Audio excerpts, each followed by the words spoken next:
ప్రభు నామానికి మహిమ కలుగును గాక. కూడొచ్చిన మీ అందరికీ, కర్మలాత్మీయ సహవాస సంఘ విశ్వాసులందరికీ మన ప్రభువును ప్రియరక్షకుడునైన యేసుక్రీస్తు వారి శ్రేష్టమైన నామములో శుభములు మరియు అందరికీ వందనాలండి. సంఖ్యాకాండము 11వ అధ్యాయాన్ని మనం ధ్యానం చేసుకుందాం. సంఖ్యాకాండము 11వ అధ్యాయం. ఈ 11వ అధ్యాయంలో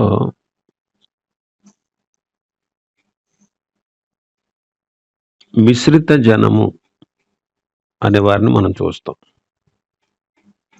మిశ్రిత జనం.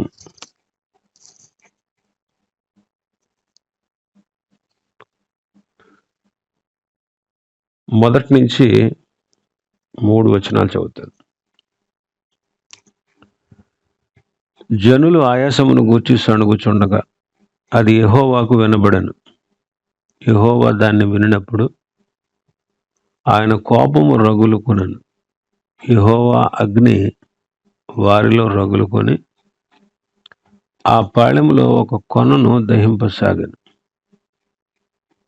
జనులు మోషేకు మొర్రపెట్టగా మోషే యెహోవాను వేడుకున్నప్పుడు ఆ అగ్ని చల్లారెను. యెహోవా అగ్ని వారిలో రగులుకొనినందున ఆ చోటుకి తబేరా అను పేరు పెట్టబడింది. జనులు ఆయాసాన్ని గురించి సణుగుతా ఉన్నారంట. అది యెహోవాకు వినబడింది. దేవుడు దాన్ని విన్నప్పుడు ఆయన కోపం రగులుకుంది. అగ్ని వారిలో రగులుకొని ఆ పాళెంలో ఒక కొనను దహింపసాగింది. ఇక్కడ ఇశ్రాయేలీలు సణుగుతున్నారు. నిర్గమకాండం 16వ అధ్యాయంలో కూడా మొదటి 2 వచనాలు చదివితే, తర్వాత ఇశ్రాయేలు సమాజం అంతా ఏలీము నుండి ప్రయాణమైపోయి వారు ఐగుప్తు దేశంలో నుండి బయలుదేరిన 2వ నెల 15వ దినమున ఏలీమునకు సినాయికి మధ్యనున్న సీను అరణ్యమునకు వచ్చిరి. ఆ అరణ్యములో ఇశ్రాయేలీలు సమాజం అంతయు మోషే అహరోనుల మీద సణిగెను. అక్కడ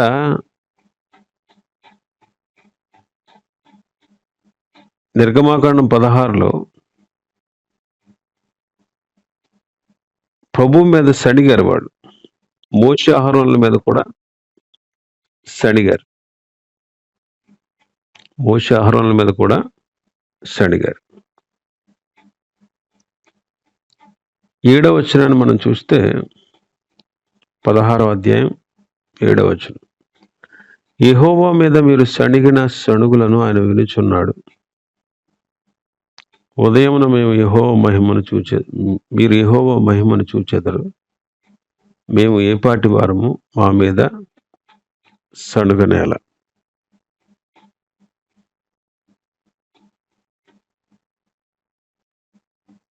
ఇంకా మనం చూస్తే 11వ వచనం. అప్పుడు యెహోవా మోషేతో ఇట్లనెను, నేను ఇశ్రాయేలీయుల సణుగులను వింటిని. ఇక్కడ ఇశ్రాయేలీయులు సణుగుతున్నారు. అటు మోషే అహరోనుల మీద, ఇటు మోషే అహరోనుల మీద, అటు దేవుని మీద కూడా వాళ్ళు సణుగుతున్నారు. ఇక్కడ సణుగు దేనికి? 3వ వచనం, నిర్గమాకాండం 16:3. మేము మాంసం వండుకొని కుండల యొద్ద కూర్చుండి తృప్తిగా ఆహారం తిన్నప్పుడు యెహోవా చేతి వలన ఎలా చావకపోతుంది? ఈ సర్వ సమాజమును ఆకలి చేత చంపుటకు ఈ అరణ్యములోనికి మమ్మను అక్కడ నుండి తోడుకొని వచ్చి తిరిగిన వారు తనగా యెహోవా మోషేను చూచి, ఇదిగో నేను ఆకాశం నుండి మీ కొరకు ఆహారమును కురిపించెదను. వారు నా ధర్మశాస్త్రం అనుసరించి నడుతురో లేదో అని నేను వారిని పరీక్షించినట్లు ఈ ప్రజలు వెళ్ళి ఏనాటి బతిమ ఆనాడే కూర్చుకోవాలి.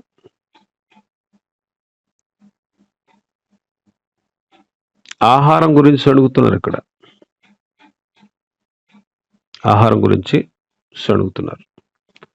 సణిగితే ఏం జరుగుద్ది? యాకోబు పత్రిక 5వ అధ్యాయం 9వ వచనం. సహోదరులారా, మీరు తీర్పు పొందకుండా నిమిత్తము ఒకరి మీదనొకడు సణుగకుడి. ఇదిగో న్యాయాధిపతి వాకిట నిలిచి ఉన్నాడు. మనం సణిగామంటే ప్రభు వింటాడు, విని తీర్పు తీరుస్తాడు. మనం సణిగామంటే ప్రభు వింటాడు, ప్రభు విని తీర్పు తీరుస్తాడు. అందుకే మీరు తీర్పు పొందకుండా నిమిత్తము ఒకరి మీద ఒకడు సణగకుడి. కొరింథీయులకు రాసిన మొదటి పత్రిక 10వ అధ్యాయం 10వ వచనంలో చూస్తే, కొరింథీయులకు రాసిన మొదటి పత్రిక 10వ అధ్యాయం 10వ వచనం, మీరు సణగకుడి, వారిలో కొందరు సణిగి సంహారకుని చేత నశించిరి. కాబట్టి మనం సణిగితే ప్రభు వింటారు, వింటే ఆయన తీర్పు తీరుస్తారు. కాబట్టి తీర్పు పొందకుండా ఉండు నిమిత్తం ఒకరి మీద ఒకడు సణగకుడి. తీర్పు పొందినందువల్లే కొంతమంది సంహారకుని చేత నశించిపోయారు, సణిగి. ఎవరైనా మనకు అపకారం చేశారనుకోండి, దేవుని సన్నిధిలో పెట్టాలి, దేవుని సన్నిధిలో ప్రభుతో చెప్పాలి.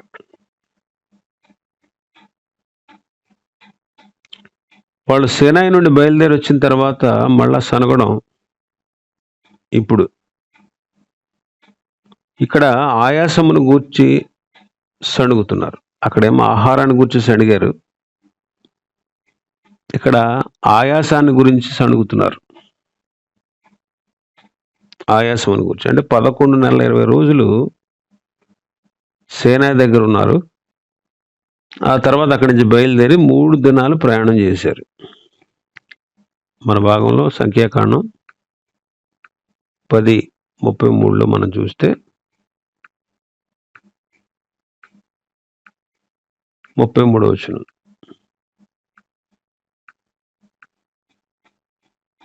పదకొండు 33 మన భాగంలో, ఆ మాంసము ఇంకా వారి పండ్ల సందున ఉండగానే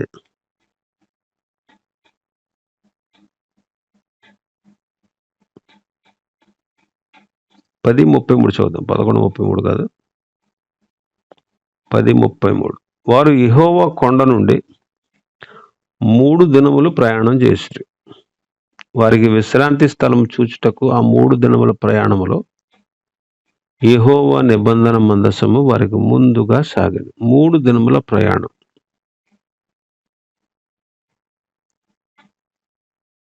వారికి విశ్రాంతి స్థలం చూడడానికి 3 దినాల ప్రయాణం నడిపించారు.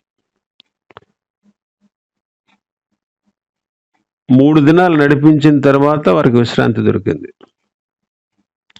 ఎప్పటి వరకు 11 నెలల 20 రోజులు కదలకుండా ఉన్నారు. ఇప్పుడు బయలుదేరి 3 దినాలు నడిచినందున వారికి ఆయాసం కలిగింది.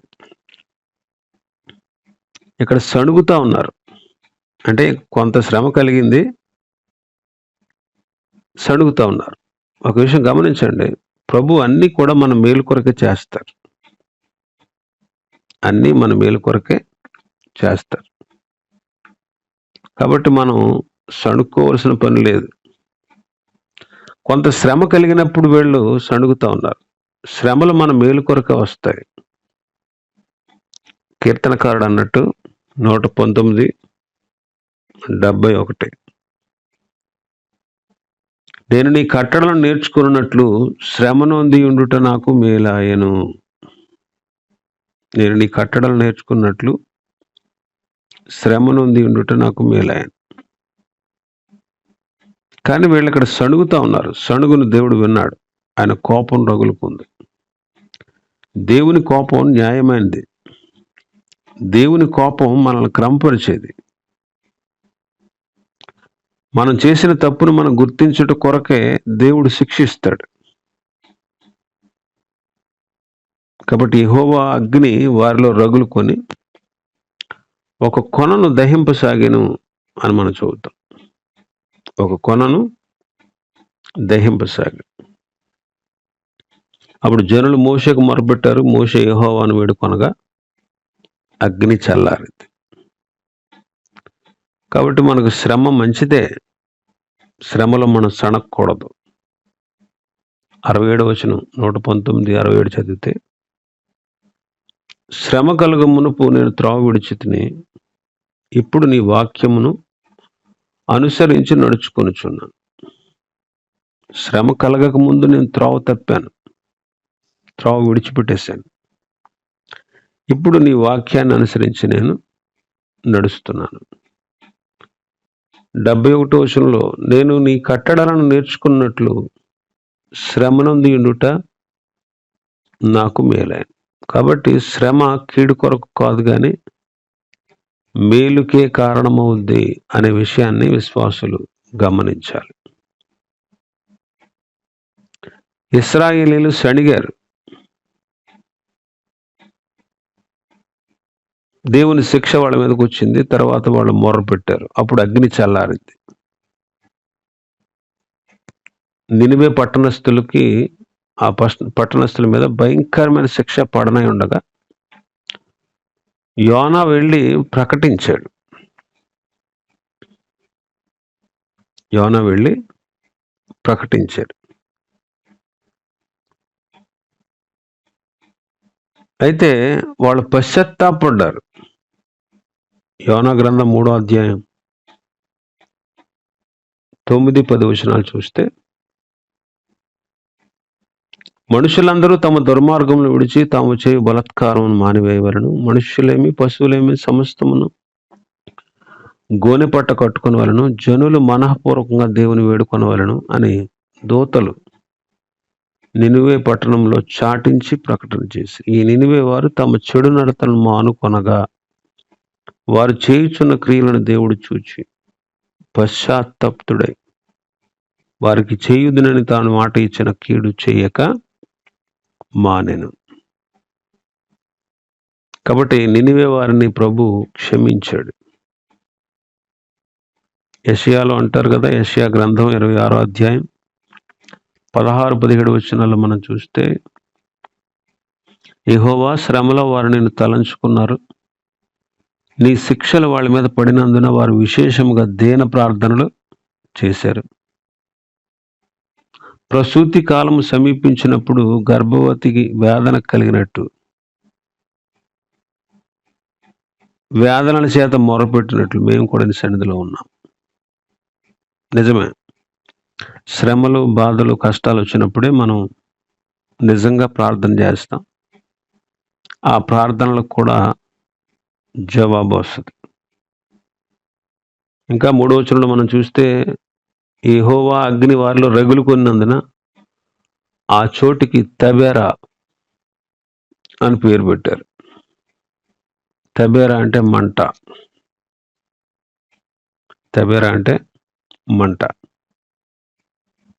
కాబట్టి ఇక్కడ మనం నేర్చుకునేటువంటి విషయం ఏంటంటే, శ్రమ కలిగిన మనం ప్రభువు మీద సణక్కుండా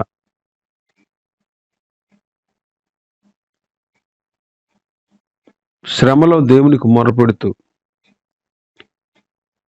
ఆయనకి ఇష్టలుగా మనం బ్రతకాలి. ఇంకా మనం చూస్తే 4-10 వచనాలు చదివితే,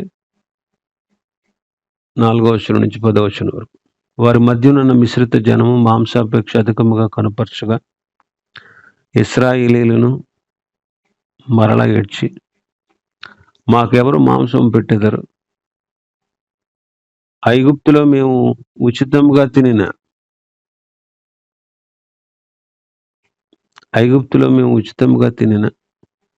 చేపలు, కీరకాయలు, దోసకాయలు, కూరాకులు, ఉల్లిపాయలు, తెల్లగడ్డలు జ్ఞాపకం వచ్చున్నాయి.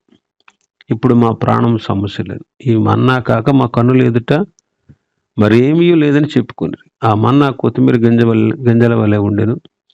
చూపునకు అది బోణం వలె ఉండెను. జనులు తిరుగుచు దాన్ని కూర్చుకొని తిరగట విసిరి లేక రోట దంచి పెనం పైన కాల్చి రొట్టెలు చేసిరి.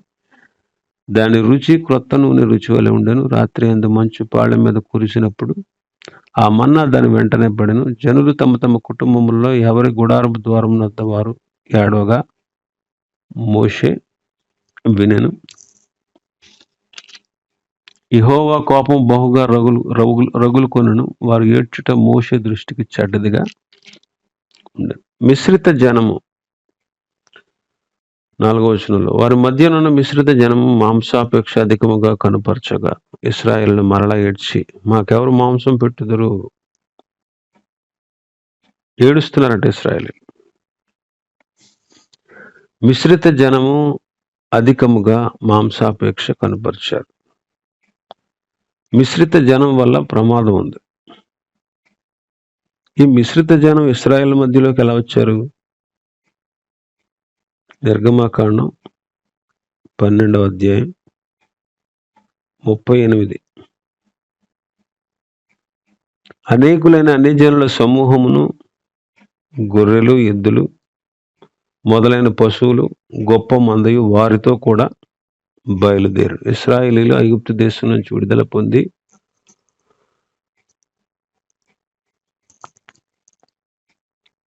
బయలుదేరుతూ వచ్చినప్పుడు వారితో పాటు అనేకమైన అన్ని జనుల సమూహం బయలుదేరి వచ్చారు.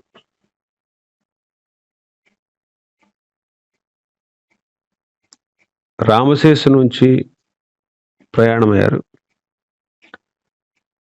వారి పిల్లలు కాక కాల్బలం 6 లక్షల మంది, ఇంకా వాళ్ళతో పాటు అనేకులైనటువంటి అన్ని జనుల సమూహము కూడా వారితో కూడా బయలుదేరు. ఎందుకు వచ్చారు వాళ్ళు? అన్ని జనుల సమూహం ఇశ్రాయేలుతో పాటు. లేవీకాండం 24:10 ఇశ్రాయేలీయురాలగు ఒక స్త్రీకిని ఐగుప్తీయుడకు ఒక పురుషునికిని పుట్టిన వాడొకడు ఇశ్రాయేలుల మధ్యకు వచ్చాను. ఐగుప్తీయురాలకు ఒక స్త్రీకి, ఐగుప్తీయుడకు ఒక పురుషునికి పుట్టిన వాడొకడు. అంటే ఇక్కడ మిశ్రిత వివాహాలు జరిగాయి. మిశ్రిత వివాహాలు జరిగినందువల్ల మిశ్రిత జనం వచ్చారు. వీళ్ళు అధికముగా మాంసాపేక్ష కలిగిన వారు. కాబట్టి ఇక్కడ గమనించాల్సిన విషయం ఏంటంటే, మిశ్రిత జనం వల్ల దేవుని సంఘానికి, సమాజానికి నష్టం కలుగుద్ది. ఎక్కువ మంది జనాభా సమాజంగా కూడా ముఖ్యం కాదు, కానీ ప్రభువుని నమ్ముకున్న వాళ్ళు కొద్ది మంది అయినా చాలు. వాళ్ళు ఎలా ఉండాలంటే అపోస్తుల కార్యములు 2వ అధ్యాయం 47వ వచనంలో ఉన్నట్టు ఆనందముతోనూ నిష్కపటమైన హృదయంతోనూ ఆహారం పుచ్చుకొనుచుండిరి, మరియు ప్రభు రక్షణ పొందుచున్న వారిని అనుదినం వారితో చేర్చుచుండేది. 46వ వచనం వారు ఏక మనస్కులై ప్రతిదినం దేవాలయంలో తప్పక కూడుకొని ఇంటింటా రొట్టె విరుచుచు దేవుని స్తుతించుచు ప్రజలందరి వలన దయ పొందిన వారి ఆనందముతోనూ నిష్కపటమైన హృదయముతోనూ ఆహారం పుచ్చుకొనుచుండిరి. ఆనందము, నిష్కపటమైన హృదయం. కాబట్టి దేవుని పనిది.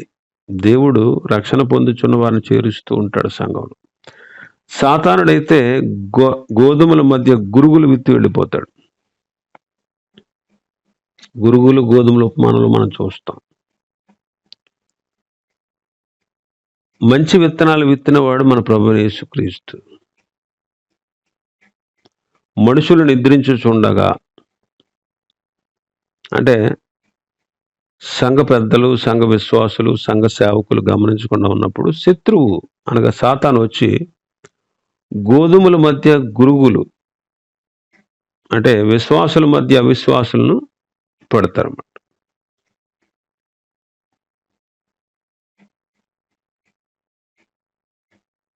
కొందరు సరైన రక్షణ విధానం లేకుండా,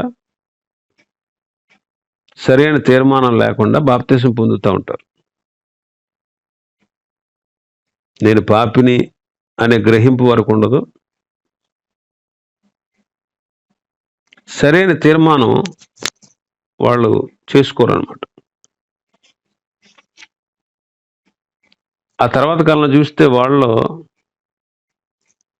సరైన విధానం మార్పు వాళ్ళలో కనబడదు. త్వరపడి బాప్తిసం పొందుతారు.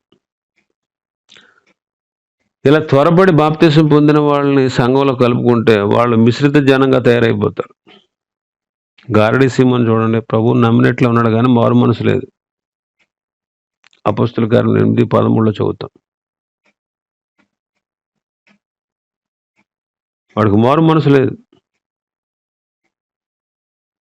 అందుకే అతన్ని గద్దిస్తారు. 8వ అధ్యాయం 13వ వచనం.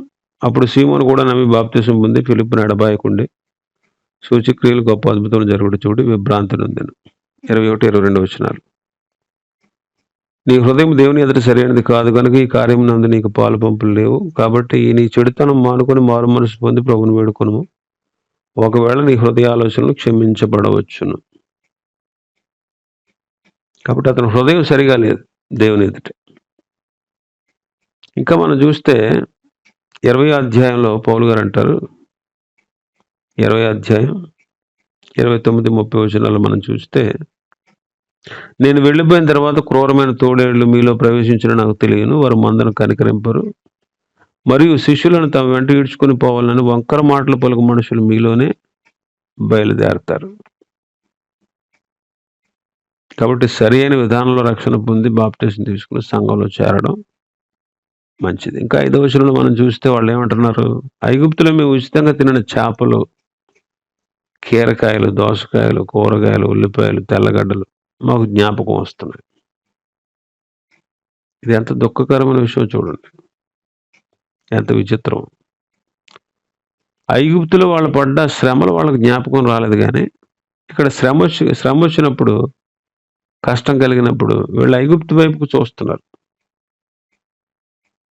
ఐగుప్తులో పడిన శ్రమలు గుర్తు రాలేదంటే వీళ్ళకి, వాళ్ళు పడిన బాధలు గుర్తు రాలేదు, వాళ్ళు ఎంత ఏడ్చారో, ఎంత రోధించారో అవేవి గుర్తు రాలేదంటే వీళ్ళకి.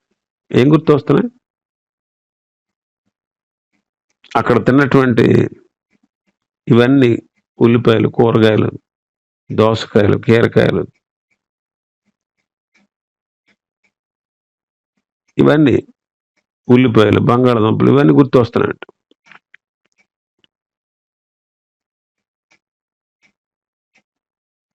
శ్రమ రాగానే వాళ్ళు ఐగుప్తు వైపుకు చూస్తున్నారు, అంటే వెనక్కి చూస్తున్నారు అనమాట. శ్రమ వచ్చినప్పుడు మనం ఎప్పుడు వెనక్కి చూడకూడదు. గలతీ పత్రిక 5వ అధ్యాయం 1వ వచనంలో పౌలు గారు అంటారు, ఈ స్వాతంత్ర్యం అనుగ్రహించి క్రీస్తు మనల్ని స్వతంత్రులుగా చేసుకున్నాడు. కాబట్టి మీరు స్థిరంగా నిలిచి మరలా దాస్యం అని కాడి క్రింద చిక్కుకొనకూడదు అంటారు. అంటే వెనక్కి చూడడం మంచిది కాదు. అందుకే వాళ్ళు అలా చేసి ఐగుప్తుని జ్ఞాపకం చేసుకుని అరణ్యంలో రాలిపోయారు. ఫిలిప్పీ పత్రికలో పౌలు గారు అంటారు 3వ అధ్యాయం 13వ వచనంలో, సహోదరులారా, నేను ఇదివరకే పట్టుకుని ఉన్నాను తలంచుకొనను, అయితే ఒకటి చేయుచున్నాను, వెనుకున్న వాటిని మరిచి ముందున్న వాటి కొరకే పరిగెత్తుచున్నాను. ఆయన శ్రమల్లో పాలివాడొకటి ఎట్టుతో ఎరుగు నిమిత్తం సమస్తము నష్టపరుచుకుని వాటిని పెంటతో సమానంగా ఉంచుకున్నానంటాడు. కొరింథీయులకు రాసిన 2వ పత్రిక 4వ అధ్యాయం 17వ వచనం నుంచి చదివితే, మేము దృశ్యమైన వాటిని చూడక అదృశ్యమైన వాటిని నిదానించి చూచున్నాము కనుక క్షణమాత్రముండు ఈ చులకని శ్రమ మా కొరకు అంతకంతకు ఎక్కువగా నిత్యమైన మహిమ భారం కలుగజేస్తూ ఉంది. ఎందుకంటే కనబడుతున్నవి దృశ్యమైనవి అనిత్యములు, అదృశ్యమైనవి నిత్యములు. కాబట్టి ఇక్కడ మనం నేర్చుకోవాల్సిన విషయం ఏంటంటే, శాశ్వతమైన వాటి మీద మనం మనసు ఉంచుకోవాలి. ఏశావు ఒక పూట కూటి కొరకు జ్యేష్ఠత్వాన్ని అమ్మేసుకున్నాడు. ఈనాడు మనం ఏశావు వలె కాకుండా పైనున్న వాటిని వెతకాలి, భూ సంబంధమైన వాటిని వెతకూడదు. అందుకే పౌలు గారు అంటారు, ఎవడైనా క్రీస్తు యేసునందున్నాడు వాడు నూతన సృష్టి. కాబట్టి ఈ రీతిగా మనం నూతన జీవితాన్ని జీవిస్తూ మనం ముందుకు కొనసాగాలి. మనం ఒకప్పుడు పాపానికి దాసులుగా ఉన్నాం, నీతి విషయమే నిర్బంధం లేని వారుగా ఉన్నాం.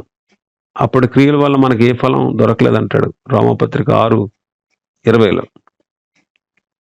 అప్పుడు చేసినటువంటి క్రియల గురించి మీరు ఇప్పుడు సిగ్గుపడుతున్నారు కదా, వాటి అంతం మరణం.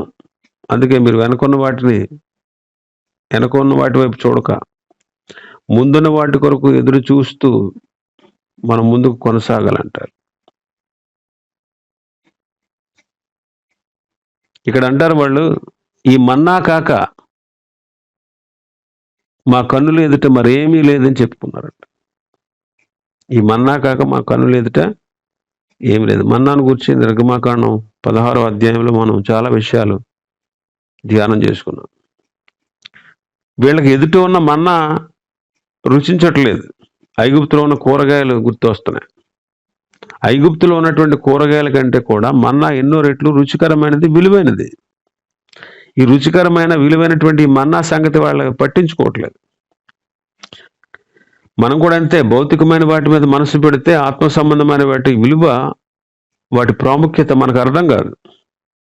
అందుకే కొలస్సీ పత్రికలు అంటారు, మీరు క్రీస్తుతో కూడా లేపబడిన వారైతే పైన వాటినే వెదకండి అంటారు. మీరు క్రీస్తుతో కూడా లేపబడిన వారైతే పైన వాటినే వెదకండి, భూ సంబంధమైన వాటి మీద మనస్సు పెట్టుకోవద్దు. 2వ వచనం 3వ వచనం అంటారు, పైన వాటి మీదనే కానీ భూ సంబంధమైన వాటి మీద మనసు పెట్టుకోండి. ఎలాగనక మీరు మృతి పొందితిరి, మీ జీవం క్రీస్తుతో కూడా దాచిపడి ఉన్నది. 5-7 వచనాలు మనం చూస్తే 5-9 వచనాలు భూ సంబంధమైనవి ఏంటో రాశాడు. జారత్వం, అపవిత్రత, కామాతురత, దురాశ, విగ్రహారాధన, ధనాపేక్ష, వాటి వలన దేవుని ఉగ్రత అవిధేయులైన మీద వారికి వస్తుంది.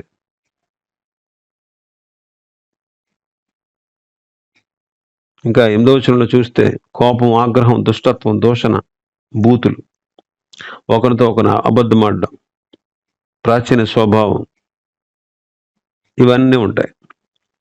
12వ వచనం నుంచి 17వ వచనం వరకు పరసంబంధమైనవి, దేవుని చేత ఏర్పరచబడ్డాం, పరిశుద్ధులు, ప్రియులైన వారికి తగినట్లు జాలిగల మనసు, దయాళత్వం, వినయం, సాత్వికం, దీర్ఘశాంతం ధరించుకోవాలి. సహించాలి, క్షమించాలి, ప్రభు మనల్ని క్షమించినట్టు క్షమించాలి. ప్రేమను ధరించుకోవాలి. క్రీస్తు అనుగ్రహించే సమాధానం మన హృదయాల్లో ఏలుతుండనియాలి. ఎందుకొరకే మనం ఏకశరీరంగా పిలువబడ్డాం. కృతజ్ఞులై ఉండాలి. సంగీతములతో, కీర్తనలతో, ఆత్మ సంబంధం పద్యములతో ఒకరినొకడు బోధిస్తూ, బుద్ధి చూపించు, కృపాసహితంగా హృదయంలో దేవుని గురించి గానం చేస్తూ క్రీస్తు వాక్యం సమృద్ధిగా నివసింపనియాలి. మాట చేత కానీ క్రియ చేత కానీ ఏం చేసినా ప్రభువైన యేసుక్రీస్తు ద్వారా దేవుని కృతజ్ఞతాస్తుతులు చెల్లిస్తూ సమస్తం ఆయన పేరట చేయాలి. ఇవన్నీ పరసంబంధమైనటువంటివి. కనుక మనం భూ సంబంధమైన వాటి మీద మనసు ఉంచకుండా పరసంబంధమైన వాటి మీద దృష్టి పెట్టడం ఎంతో ప్రయోజనకరం. ఇశ్రాయేలీయులు ఐగుప్తులో ఉన్న వాటి మీద దృష్టి పెడుతున్నారు. అందుకే వాగ్దాన దేశంలో ప్రవేశించక అరణ్యంలోనే రాలిపోయారు. ఈనాడు మనం కూడా అంతే, భౌతికమైన వాటి మీద దృష్టి పెట్టుకుంటే పరసంబంధమైన వాటిని అనుభవించలేం. అందుకే 10వ వచనంలో మనం చూస్తే, జనులు తమ తమ కుటుంబాలతో ఎవరి గుడార ద్వారములతో వారు ఏడవగా మోషే వినెను, యెహోవా కోపం బహుగా రగులుకొను. ఇక్కడ ఏడుస్తున్నారంట. దేనికోసం? మాంసం కోసం. దేవుడిని అడిగితే ఆయన తప్పక ఇస్తాడు. ఆ సంగతి వారికి తెలుసు. ఆహారం లేనప్పుడు వారికి సమృద్ధిగా కురిపించాడు. సాయంకాలం పూరేళ్ళు ఇచ్చాడు, నీళ్లు దయచేశాడు. ఆలోచన చేయండి. ఇప్పుడేమో అడగకుండా ఏడుస్తున్నారంట. దేవుడిని అడగకుండా ఏడుస్తున్నారు. ఈనాడు మనం కూడా ఏం తిందాం, ఏం త్రాగుదాం, ఏం ధరించుకుందాం అనేటువంటి చింత మనం పడక్కర్లేదు. అందుకే ప్రభు అంటారు, మొదట ఆయన రాజ్యమును, నీతిని వెతకండి, అప్పుడు మీ అవసరాలన్నీ ఆయన తప్పక తీరుస్తాడు అంట. కాబట్టి ఇక్కడ ఏడుస్తున్నారంట. ఏడవడం మంచిది కాదు. చాలా విషయాలు ఉన్నాయి. ప్రభు చిత్తమైతే రేపు ఉదయం వాటిని మనం ధ్యానం చేసుకుందాం.